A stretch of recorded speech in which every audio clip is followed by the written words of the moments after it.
Hello, hi YouTube family, Adriana here, and I'm back with another copywriting tutorial. So today I'm going to give you my top 4 tips for client acquisition. If you're ready, let's go. Okay, so the tip number 1 that I give to all my copywriting students here on YouTube in the copywriting challenge and in the copywriting experience is be yourself.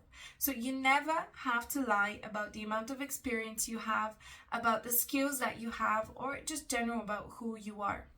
Because businesses are not looking for the copywriter that knows everything and has the most experience and the most amazing results. What they're looking for is a person that they can trust, that will be honest and do the work, and that will align with their brand. People make these decisions about hiring someone based on whether they like you or not. So if you pretend to be somebody else, you are ruining your own chances of being liked by your potential customer, being trusted by a potential customer, and developing a long-term relationship. Because realistically, how long can you pretend to be somebody else? So always be honest and upfront about what kind of experience you have, what motivates you to work with this client, and who you are in general.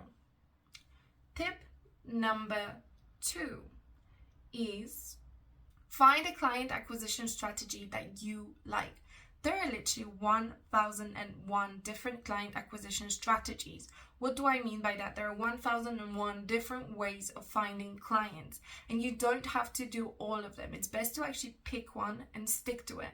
But the problem is that most people pick a client acquisition strategy that they've seen someone else do or they think is the easiest. But what you should actually do is pick one that you will love to do, and won't feel like a client acquisition strategy, but will feel like fun. So what do I mean by that? Let's say you watch my video and you see that my client acquisition strategy was cold emailing. Now, the reason I use cold emailing is because I like the directness of cold emailing.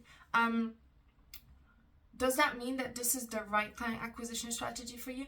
Not necessarily. Maybe you love playing around with videos, so you should try Instagram Reels or TikTok. Maybe you love writing blogs, so why don't you start a blog about copywriting or marketing for your specific niche if you have one, or the type of client you want to work with. What I'm saying is basically take what you love to do and turn it into a client acquisition strategy, as opposed to trying to take a client acquisition strategy and forcing yourself to do it.